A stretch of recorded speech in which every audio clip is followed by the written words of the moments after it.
Si arrancamos. Bien, muy buenos días a todas las personas que nos acompañan el día de hoy. En primer lugar, extender personalmente un agradecimiento a la OLACID por la invitación a participar de este panel y bueno, una bienvenida a todas las personas panelistas. Bien, el día de hoy tenemos este primer panel que se denomina los liderazgos necesarios para navegar la compleja coyuntura global. Nos acompañan don Alejandro Rubinstein, CEO de Purdy Motor, doña Aurelia Garrido, directora ejecutiva de ADD, y doña Silvia Chávez, presidenta de Grupo Florex. Buenos días a ustedes. Mediante este panel se busca abordar el liderazgo estratégico en un entorno de incertidumbre radical, donde los marcos tradicionales de planeación y predicción resultan insuficientes. La conversación que pretendemos impulsar se centra en cómo conducir organizaciones expuestas a disrupciones simultáneas, tecnológicas, sociales, políticas y reputacionales, y qué tipos de liderazgos permiten sostener la toma de decisiones, la cohesión organizacional y la creación de valor en escenarios de alta volatilidad estructural. Mediante algunas preguntas detonantes vamos a profundizar con las personas panelistas en temas como la incertidumbre radical y la decisión estratégica, el control y la adaptabilidad en entornos empresariales y las capacidades claves del liderazgo contemporáneo. El panel va a estar estructurado en dos rondas de preguntas. Cada una de las personas panelistas va a tener 7 minutos para abordar cada una de las preguntas que les voy a plantear, que esperamos sea tiempo suficiente para que puedan profundizar en cada una de ellas. Arrancamos por don Alejandro Rubinstein, seguido de doña Aurelia Garrido, y finalizamos la ronda con doña Silvia Chávez. Don Alejandro, Costa Rica ha construido históricamente su estabilidad sobre instituciones sólidas y reglas relativamente previsibles. Sin embargo, la coyuntura global, marcada por conflictos geopolíticos, disrupciones tecnológicas aceleradas y volatilidad económica, ha reducido drásticamente la capacidad de anticipación, incluso en países con alta estabilidad institucional.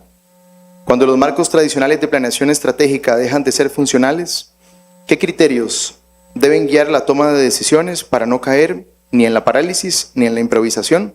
¿Y cómo se construye criterio estratégico bajo incertidumbre radical? Bien, buenos días a todos, muchas gracias por la invitación. No estoy tan agradecido después de tener que presentar después de Ramón, porque ya el estándar está muy alto. Demasiado buena la charla, de verdad, Ramón. Vivimos en una época muy compleja, ¿verdad? Donde las decisiones es difícil tomar. Cuando yo estaba en la universidad, me recordaba que le hablaban a uno de estrategia, le hablaban de Porter, y era como si fuera un mapa que ya estuviera escrito y uno lo que tenía que definir es por dónde iba a recorrer. Y vivimos en una época donde uno se levanta en la mañana y el mapa se corrió, las montañas se movieron. Ya no es lo mismo, es similar tal vez a la experiencia que tenemos con Waze, ¿verdad? Los que vinimos esta mañana, yo creo que todos sabemos que cada día es imposible predecir cuánto tiempo va a durar uno en llegar a un lugar. ¿Cómo va a estar pensando cómo va a estar el mundo en 5 años? ¿Verdad? Si no podemos ni siquiera anticipar ese tipo de situaciones. Yo creo que en un mundo de tanta incertidumbre, lo más peligroso es el mayor riesgo es cuando uno toma decisiones irreversibles. Esa es mi mayor recomendación, evitar aquellas decisiones que son irreversibles. Es como si Waze lo mandara a uno a una calle sin salida, ¿verdad? En la medida que uno pueda reversar decisiones e irse adaptando, uno puede navegar este nuevo mundo. Nosotros en Grupo Purdy usamos mucho lo que se conoce como Agile Scrum, ¿verdad? Que si lo tuviera que resumir es básicamente, si alguien quiere construir un carro, en vez de construir el carro de una vez, hacemos una patineta, una moto y lo vamos haciendo a poquitos y vamos aprendiendo, antes de salir ya con una decisión más firme. Entonces les doy un ejemplo. Nosotros en Purdy, bueno, ¿cuántos de los que están aquí saben que Purdy tiene una academia de manejo para formar choferes? ¿Cómo supieron? Porque nos lo hemos contado. Bueno, no, son aliados nuestros, ¿verdad? Pero nosotros desde el año pasado tenemos una academia, no la hemos lanzado formalmente y esto empezó desde nuestra estrategia de sostenibilidad, que es una movilidad más segura. Nosotros vendemos vehículos, camiones, que tienen accidentes y generan lesiones. ¿Cómo podemos evitar ese impacto negativo en la sociedad? Entonces, ¿por qué nosotros no educamos a los choferes? Cuando yo aprendí a manejar, y sí, todavía en vehículos, cuando yo aprendí a manejar, ¿verdad?, de los que hay ahora de combustión, yo aprendí de mi papá. Y mi papá me enseñó todas las mañas buenas y no tan buenas. Y la mayoría de los que están aprendiendo a conducir hoy aprenden informalmente. Entonces, ¿por qué no nos merecemos como país tener instructores profesionales? Entonces, ¿qué fue lo que hicimos con la academia? Compramos un simulador y hoy la academia la hemos usado principalmente para nuestros propios choferes. Hemos descubierto muchas cosas muy interesantes. Ya estamos listos para lanzar la academia y lo vamos a hacer en las próximas semanas. Pero si no nos hubiera ido bien en el camino, podemos reversar, no tenemos un daño reputacional, ¿verdad? No hicimos una inversión, no compramos un plantel de prácticas de manejo, sino que alquilamos un parqueo y así fue como evolucionamos. Y tal vez dos temitas más que me gustaría agregar. Y es el tema que cuando hablamos de decisiones muchas veces se piensa que la decisión la toma una persona. Creo que Ramón lo dijo muy bien, ¿verdad? En el mundo automotriz, haciendo la analogía con Waze, ya no es un conductor. Todos los que vamos en el carro somos conductores, todos somos pilotos. Algo que yo adoro de trabajar en Grupo Purdy es que todos usamos el mismo uniforme. Cuando uno está en una reunión y todo el mundo está vestido igual, toman una foto, nadie sabe quién es director, quién es jefe, quién es esto, el otro. Todos somos iguales. Todo el mundo puede opinar sin miedo. Y se puede construir lo que el proyecto Aristóteles de Google decía que es el factor más importante en equipos de alto rendimiento, que es tener esa seguridad psicológica, de poder opinar sin represalias, de poder construir y de poder empoderar.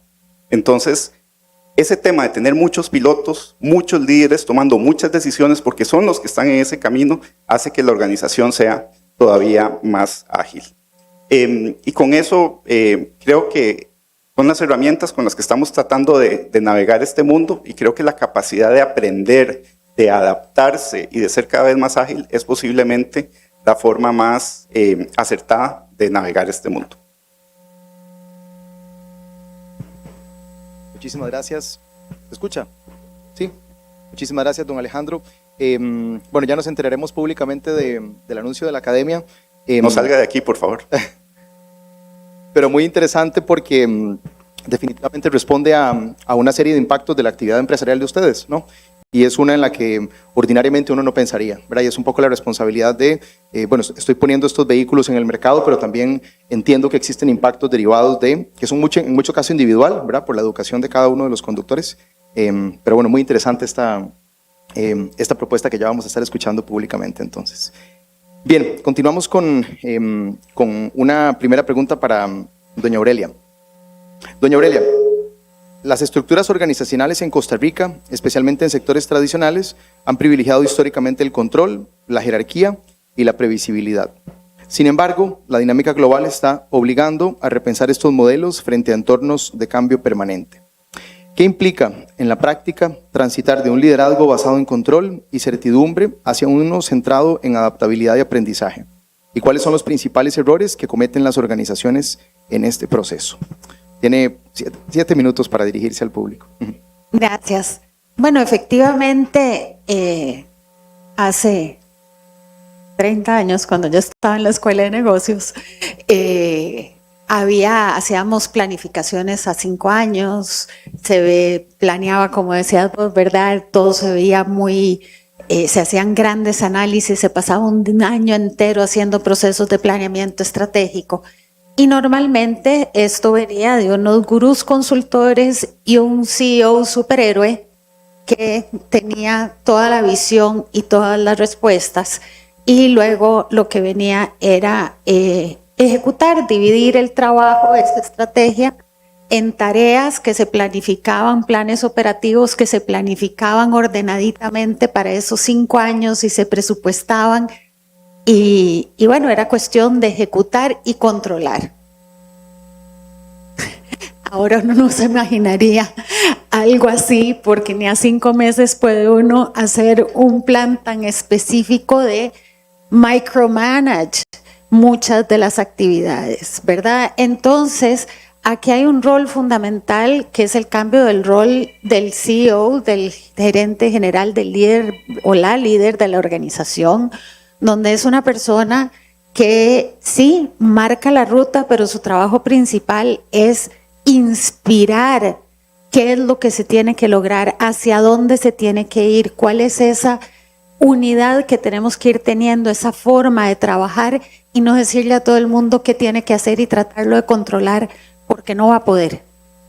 En una empresa grande menos, pero tampoco en una pyme o en una empresa pequeña ya se puede una cosa así. Entonces, el primero es un cambio de chip que cuesta porque había una suerte de rol de Superman, ¿verdad? El que todo lo sabe, el que todo lo resuelve, y se vuelve un cambio importante desde dónde lidero, desde dónde conecto con las personas, y eso implica un ponerse en un lugar más de paridad, más de escucha, más de doble vía, y a donde es menos de decir qué hacer y más de inspirar ese propósito, ese norte claro, esa creación de equipos diversos, esa escucha. Y sí, por supuesto, las metas las tenemos que lograr y hay que estar marcando la meta y el camino, pero necesitamos esa flexibilidad. Cuando trabajamos con las empresas en AED y tenemos, bueno, aquí me acompañan dos miembros, queridos miembros de Junta de AED, y tenemos unos espacios de encuentros de CEOs para hablar casualmente de los principales desafíos de los CEOs en este mundo cambiante. Hay temas que salen constantemente. Uno es esta resiliencia, cómo construimos organizaciones resilientes, las organizaciones rígidas, súper verticales y controladas. ¿Qué pasa con cualquier meñón? Se quiebran, ¿verdad? Entonces necesitamos esa capacidad de resiliencia, y para eso muy importante lo que hablaba Ramón al principio también, escuchar esos públicos de interés para saber por dónde vienen los tiros, ¿verdad? No es, esa es otra cosa, teníamos la idea de que de verdad teníamos la verdad y la visión. No, la verdad y la visión se construye escuchando, integrando las perspectivas de muchos. Entonces, esta visión holística de entender que somos, sí, las empresas, una unidad económica, pero habitamos y somos parte de un ecosistema social interrelacionado con nuestras cadenas de valor, clientes, proveedores, pero también comunidades, también reguladores, la sociedad en general, y entender cómo interactuamos. Ahí es muy importante para lograr esa resiliencia, porque si vamos solos, probablemente nos quedemos varados. El segundo tema que sale constantemente es la importancia de crear estas culturas organizacionales y engagement de las personas en la organización para que no sea un trabajo más que hoy voy y hago y estoy contando a qué horas irme, sino que estemos cada uno de nosotros en los diferentes roles en presencia integral, como ser humanos integrales, mente, corazón, voluntad, haciendo nuestro trabajo. Eso nos da significado, eso nos permite ser más creativos, generar más colaboración y no solo una relación de yo te pago por estar tantas horas aquí, sino es, ¿verdad? Es poder crear ese bienestar colectivo y pensar en el bienestar del colaborador más allá del salario que le pago, sino cómo, ¿verdad? Cómo está integralmente, y además cómo creamos esta cultura organizacional donde podemos trabajar colectivamente. Y estas dos cosas nos van a permitir poner estos grandes desafíos que nos permitan hacer innovaciones disruptivas. Cuando podemos tener esa organización y esa visión integral de las oportunidades y desafíos que presenta el contexto, nos permite ponernos metas ambiciosas, que no sabemos cómo vamos a llegar ahí porque no podemos marcar el rumbo exacto, pero sí hay que marcar, aunque haya incertidumbre, hay que marcar un norte a dónde se quiere ir, porque si no queda uno en la deriva. Pero es en ese norte hacia dónde se va, con esos equipos y esa cultura organizacional y entendiendo el contexto en el que se mueve, esa organización va encontrando las formas y las maneras de lograr lo que todos necesitamos, que es la innovación, porque la innovación es lo que nos permite adaptarnos a los cambios en el entorno. y que además yo diría que si esto lo llevamos no solamente al plano de las empresas, sino al plano de las comunidades, de la sociedad en general, eso es lo que necesitamos en general, saber cómo vivimos todos interrelacionados, luego cómo creamos esa capacidad de conectarnos unos con otros y trabajar colectivamente, y tercero, que eso nos permita ponernos un objetivo colectivo y lograrlo encontrando todos juntos el camino. Muchísimas gracias, doña Aurelia. Tiene todavía 1 minuto y medio y me gustaría tal vez precisar una pregunta extra. Y es, bueno, estamos presentando aquí el rasgo histórico de control como una particularidad, digamos, de nuestro entorno empresarial, pero de acuerdo con su experiencia, ¿qué riesgos implica también ceder un poco ese control, ¿no? Porque naturalmente el control lo estamos de alguna forma canjeando o replanteando por adaptabilidad y aprendizaje, pero también un poco ver la otra cara de la moneda, y es, de acuerdo a su experiencia, ¿qué riesgos implica también ceder un poco ese control como la forma principal de gestión empresarial? Es que el control lo cede la cabeza general, no lo cede el sistema. El sistema necesita tener un control. Lo que pasa es que el control no se ejerce verticalmente, se ejerce casualmente en tener esos objetivos claros, métricas claras, esa rendición de cuenta constante y el aprendizaje. Entonces, no es que es, ¿verdad?, toda la libre y muy orgánicamente.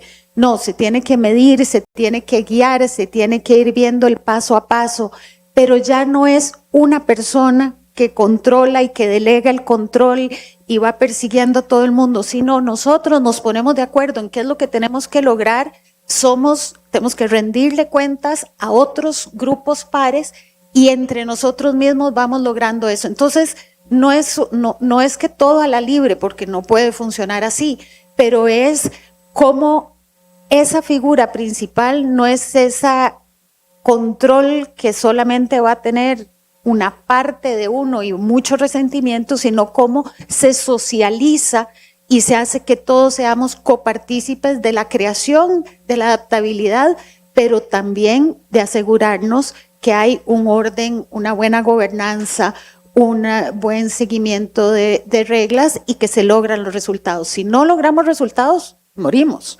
Entonces, los resultados se tienen que dar y tiene que haber un seguimiento. De acuerdo, muchas gracias por su respuesta y su abordaje. Además creo que es muy interesante porque desde su rol en la alianza, pues, naturalmente tiene una visión a muchas empresas, ¿no?, y estilos diferentes de gestión que creo que lo convierten pues, en un rol muy rico para escucharla con este abordaje. Saltamos ahora a la primera pregunta a doña Silvia Chávez.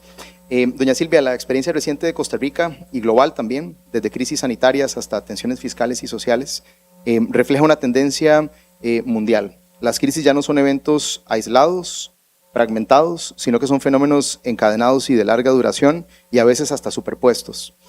De acuerdo con su experiencia, doña Silvia, ¿qué capacidades diferencian a los líderes que logran sostener a sus organizaciones durante crisis complejas y prolongadas? ¿Y cómo se evita el desgaste en términos de decisiones y en términos humanos en estos escenarios?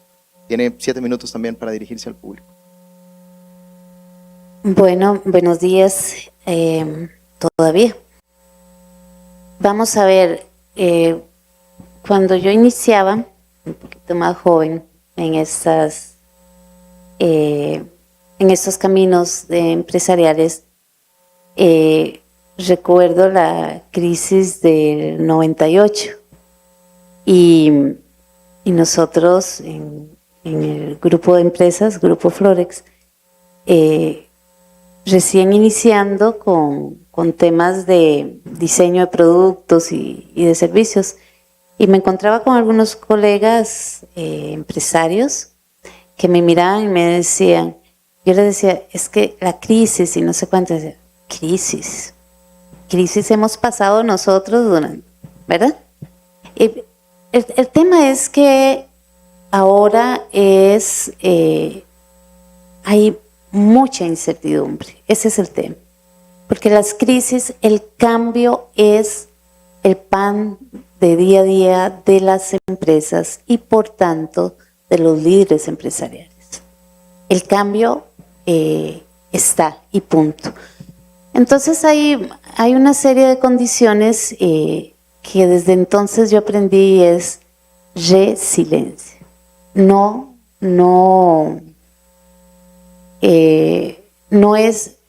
Es un término, un concepto que se está acuñando mucho más en los últimos años.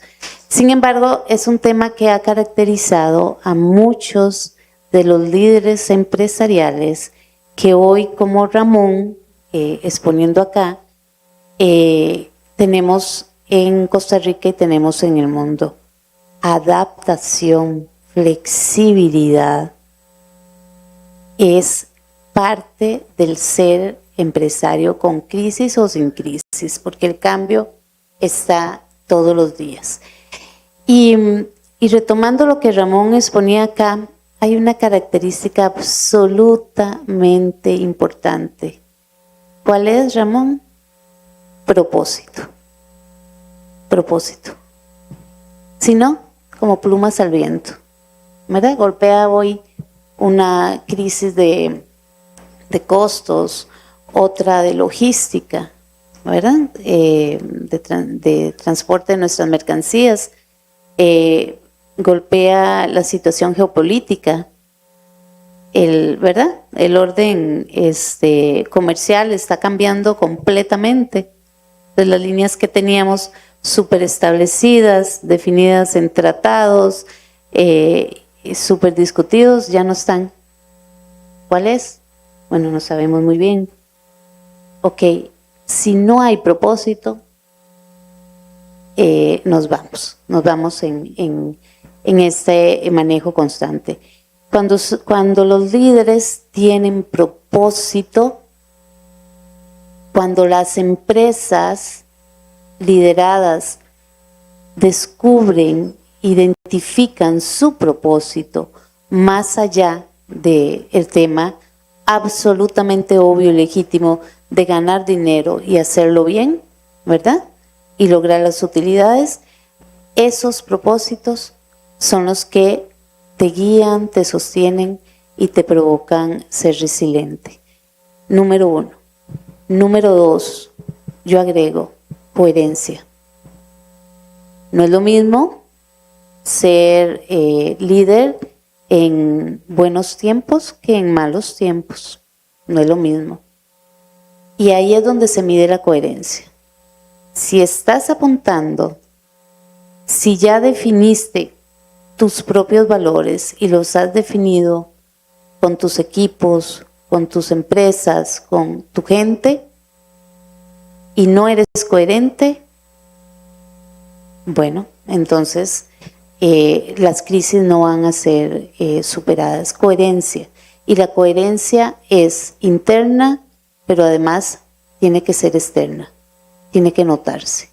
Ese es el número 2. Número 3, ser líder es, sí, estoy compartiendo con líderes acá constantemente. Es exponerse, es estar en exposición constante. Pero sobre todo es estar en representación, estar en guía de muchas personas, seres humanos valiosísimos, profesionales, hasta las personas que están trabajando en la parte operaria más básica. Estás representando a otras personas, ¿ok? Estás liderando a personas, seres humanos, profesionales, con familias, con vidas distintas. Si empiezas a centralizarlo y no tienes equipos que no solo ejecuten, sino que piensen, que entiendan por qué esta toma de decisiones en estos contextos, ¿qué es lo que pasa? Probablemente no logres ni siquiera llegar a comprender la crisis de lo que está ocurriendo. Los equipos, la delegación, el empoderamiento de estas personas para que sean mejores que que vos mejores y que puedan pensar y que puedan en conjunto tomar decisiones es absolutamente importante. Y ahí hay una palabra que también la he escuchado varias veces hoy y me encantó: humildad. Humildad. Porque solo la humildad puede hacer que podamos compartir y que podamos estar pensando en forma conjunta. Y una última, que es súper importante, y ya que estamos hablando de entornos complejos y de crisis, y es la salud mental y emocional, tuya y de tu gente. Y vea que digo de tu gente, ¿verdad? De una forma distinta. Es absolutamente importante que ya no es el corre, el tomar la decisión. Sí, hay que estar tomando decisiones rápidas, ¿verdad? Claro que sí. Hay que estar tomando decisiones, que no nos paralice el análisis, pero en esta situación de cambio constante se necesita estar mirando un poco más allá. ¿Ok? Y ese mirar más allá incluye esa salud emocional y mental nuestra y de las personas que nos rodean y con las que estamos trabajando. Yo creo que esas son importantes. Yo no sé si esperabas escuchar ¿verdad? Que datos y que etcétera. Sí, claro que eso es importante, pero hay más condiciones de esta naturaleza que creo que hoy son más importantes que nunca. Bien, muchísimas gracias, doña Silvia. Yo creo que hoy veníamos a escuchar un poco a líderes y lideresas experimentados y experimentadas. Entonces yo creo que por lo menos desde acá muy satisfecho. Me parece muy interesante la recurrencia de este tema del propósito, ¿no? Usted lo decía, más allá del tema de generar dinero, que naturalmente es el propósito de las actividades empresariales, de eso no es nada de lo cual obviar, y entendería que como parte de ese propósito, y hoy en el marco de una discusión sobre el tema de sostenibilidad, parte de los propósitos es esquivar los impactos o prever los impactos, ¿no? Que generan las mismas actividades empresariales. Entonces, muchas gracias por esta primera ronda. Y bueno, ahora vamos a reducir a 5 minutos en la última porque la conversación ha estado extendiéndose un poquito. A eso veníamos naturalmente. Pero bueno, regresamos ahora con don Alejandro con una pregunta con un enfoque semejante a la primera. Y es, don Alejandro, que en el contexto costarricense, muchas organizaciones públicas y privadas operan con fuertes restricciones políticas, regulatorias y reputacionales. A nivel global existe una imposibilidad de asignar probabilidades confiables a los escenarios que desafían los modelos clásicos de gestión del riesgo. Entonces, don Alejandro, ¿cómo deben decidir los líderes cuando no es posible construir escenarios robustos ni estimar probabilidades? Y en este sentido, ¿qué distingue una decisión estratégica responsable de una opuesta o temeraria en estos contextos? Claro. Hay una herramienta que se llama árboles de decisión, donde uno ponía diferentes escenarios y ponía la probabilidad, también se le conoce como PERT, diagrama de PERT. Entonces uno dice, si hago por acá, la probabilidad esperada es que llegue a este lugar. Hoy esas probabilidades son absolutamente inciertas y todavía después de la pandemia es todavía más complejo. Pero hay dos cosas que sí sabemos. Una, sabemos más o menos a dónde queremos llegar o qué nos guía, el propósito. En Grupo Purdy, nuestro propósito, no duramos 3 días porque no nos daba el presupuesto para irnos 3 días, ¿va? Pero lo desarrollamos también, ¿va? Y nuestro propósito es facilitar y conectar la vida de las personas a través de una movilidad limpia, segura y social. Ese es nuestro propósito. A mí me encanta la palabra conectar la vida de las personas, porque a través del movimiento nosotros estamos más cerca de las personas. Después de la pandemia y aquellas fiestas de cumpleaños por Zoom, ¿verdad? Que eran terribles, ¿verdad? No hay nada como poder estar cerca de las personas. Entonces, eso es lo que nos guía. Y creo que en el panel lo han hablado muy bien, el tema del propósito. Pero también hay que tener muy claro a dónde uno no quiere llegar. Yo uso, no sé si existe, pero la ley del mayor arrepentimiento. Los médicos de traumas en los lugares de emergencia, cuando reciben a alguien, tienen que tomar decisiones que son de vida o muerte. Entonces ellos tienen un patrón donde dicen, ¿cuál es la decisión que voy a tomar de la cual me voy a arrepentir menos? Si llega una persona y dice, tengo dolor en el pecho, tengo esto, tengo el otro, ¿cuál de las decisiones de los exámenes que le voy a mandar me voy a sentir menos arrepentido si esto no termina bien? En una empresa y en la casa es exactamente igual. Yo lo uso en mi casa. Historia real, la abuela de mi esposa cumple 94 años y quiere ir a Guanacaste a la playa. ¿Verdad? Eso es una logística de sacar 2 días de vacaciones, de llevar a la señora la silla de ruedas, ¿verdad? Entonces lo hablamos en mi casa y es como, ¿cómo hacemos para quitarnos de esto? Yo no sé si yo quiero tanto a su abuela, ¿verdad? Es una conversación muy complicada. Pero entonces en la ley del mayor arrepentimiento es, ¿verdad? Si lo hacemos va a ser cansadísimo, va a ser terrible, sí, pero lo hacemos. O no lo hacemos y después a la abuela se le ocurre morirse, ¿verdad? Y vamos a vivir con el trauma y el arrepentimiento toda la vida de que nunca le cumplimos su sueño de ir a la playa, ¿verdad? Así se aplica un poco la ley de mayor arrepentimiento en la casa, en la empresa también se puede hacer así. Les doy un ejemplo muy rápido. Nosotros hace algunos años estábamos viendo cómo en Costa Rica los vehículos chinos crecían en su participación. Hoy hay más marcas chinas que cualquier otra nacionalidad o país de origen en Costa Rica. Y 1 de cada 3 carros son importados de China. Y también veíamos cómo los vehículos eléctricos venían creciendo. Hoy 1 de cada 5 carros que se vende es eléctrico. ¿Cómo podíamos ser más competitivos? Nuestra junta directiva decía, marcas chinas tenían como un estigma en aquel momento, pero teníamos 2 caminos. Uno era dejar que esto pasara y no hacer nada, y que resulta que el futuro sí iba en esa dirección y que perdiéramos competitividad y poner la empresa en riesgo, o considerar traer una marca china, y lo peor que puede pasar es que nos iba a ir mal con esa marca y la empresa iba a sobrevivir. Entonces, de esa forma fue que fuimos a China, trajimos una marca que se llama Xpeng, no es que le estoy haciendo publicidad, pero quedan pocas unidades del G3i, si a alguien les interesa, buen descuento.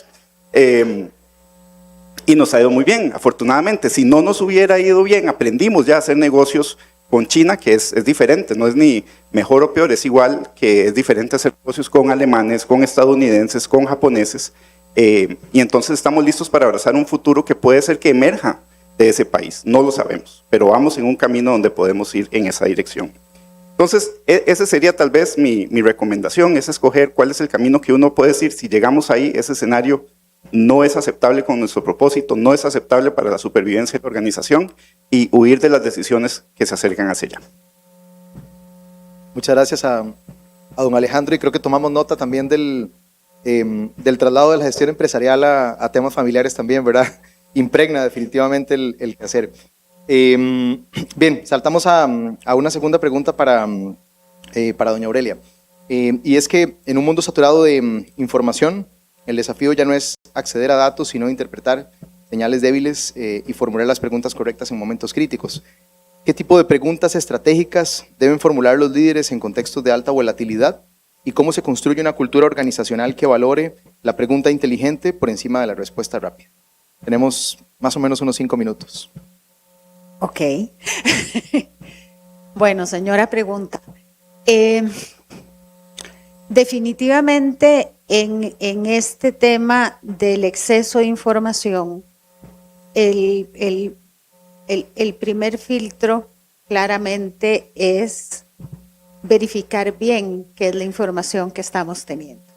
El Foro Económico Mundial identifica la desinformación o la fake news como uno de los riesgos más grandes para las empresas y para la sociedad en general. Entonces, ahí vamos viendo cada vez más que tener más información no es lo mismo que tener la información de calidad. Entonces, claramente hay un tema de tener bien claro fuente que estamos utilizando la información y verificarla.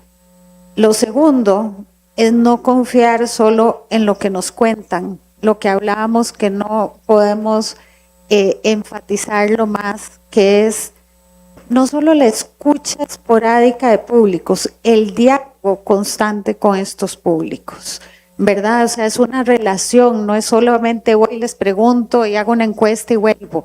No, es entender quiénes son esas personas, esos grupos, esos colectivos, esas instituciones en las cuales yo tengo un impacto o ellas tienen un impacto sobre mí. y establecer una relación de largo plazo, respetuosa, en doble vía, aunque no siempre estemos de acuerdo. Y eso es una cosa importantísima, y es intercambiar y establecer relaciones de comunicación con gente que piensa muy diferente a nosotros. Eso es fundamental, porque si yo solo converso con la gente que piensa igual que yo, de ahí nos hablamos, nos decimos y decimos qué lindos, tenemos todas las respuestas y perfecto. Y esa es otra de las trampas que normalmente caemos. Entonces, enfatizar muchísimo esto que hemos hablado de este diálogo y esta interconexión con los diferentes públicos, pero que sea de verdad una relación de doble vía, para que podamos ver esas cosas que todo el mundo te dice, no, estás loca, eso no va a pasar, ¿cómo se te ocurre? Vos decís, y aquí es a donde sí los líderes de la organización tienen que tener ese olfato y ese criterio, ¿verdad? Que a donde hablábamos en la pregunta anterior del control y la verticalidad, a más bien pasar a un rol más astuto de estar con ese oído atento y tener la sabiduría para poder identificar esas señales que oigo un poquito por aquí, otro por allá, e hilar algo que es mi interpretación. Y eso yo creo que es un rol de el liderazgo de las personas líderes en la organización muy importante, que creo que lo mencionaba Silvia, ¿verdad? De clarificar qué está pasando. Entonces, ante un mundo muy convulso, sí, los líderes de la organización en este proceso de escucha e interrelación, pero necesitan dibujar cómo ven ese mundo, ¿verdad? Y es una forma de darle a la gente una interpretación de lo que está pasando, de dónde se ubican en ese espacio para poder actuar. Si no, de nuevo, pasamos pegados al celular viendo todas las señales y toda la información de todo, y nos congelamos. Primero que lo que hablaban antes hablaba Silvia también de la salud mental, que es tan importante y está clarísimo que pasar pegado al celular viendo o tonteras o cosas importantes, noticias o lo que sea, nos sobrecarga. El ser humano no tiene un cerebro que esté capaz de esa lluvia y nos paraliza. Ahí sí podemos pasar en análisis parálisis. Entonces, ese sí es un rol donde el colmillo, el olfato, la astucia, la sabiduría, la intuición, y ahí es a donde se ganan los big bucks. No es ya en el orden, el control, sino es en la capacidad de esos y esas líderes de poder leer y tener la lectura más atinada y que oriente a la gente a la acción. Muchísimas gracias por su abordaje, doña Aurelia. Yo quisiera tal vez secundar un poquito el tema del diálogo que mencionaba hacia las partes interesadas y particularmente a los que son titulares de derechos, ¿verdad? Las personas que tienen confrontación de derechos frente a nuestras actividades. Y es que lejos de ser amenazante, y creo que lo mencionaba don Ramón al inicio, puede llegar a ser una fuente inagotable de información, ¿verdad? Este diálogo con las partes interesadas es un cable a tierra, es una forma de calibrar también la gestión empresarial, y precisamente esta identificación de riesgos o impactos potenciales, pues hechos desde un escritorio pueden llegar a estar mal calibrados, ¿verdad? Estamos desconectados con los titulares o con las partes interesadas, y ahí nada más de reforzar que, por lo menos desde los estándares promovidos por la ONU, entendemos que estos procesos empresariales de identificación de impactos son procesos de diálogo y consulta, ¿no? Pero bueno, recordar lo que decía don Ramón en su intervención, suele ser uno de los retos más complejos ese diálogo porque implica muchas veces también transparentar, ¿no?, las cosas que suceden dentro de las casas empresariales. Entonces, agradecerle por ese abordaje. Y en eso de transparentar es que la información va en doble vía, no nos queda otra cada vez ser más transparentes, porque antes no había tanto flujo, ahora aceptemos lo mejor, ¿verdad? Ir abriéndose, ir siendo más transparentes, porque si no, ya sabemos que todo sale por un lado o por el otro. Muchísimas gracias. Y bueno, ya para finalizar y dejar unos minutos para algunas preguntas, quisiera pues hacer la última consulta a doña Silvia. Doña Silvia, la confianza institucional y organizacional en Costa Rica es un activo crítico actualmente, ¿no? Se erosiona rápidamente en contextos de incertidumbre y alta exposición mediática. A nivel global, la pérdida de confianza se ha convertido en un riesgo estratégico de primer orden.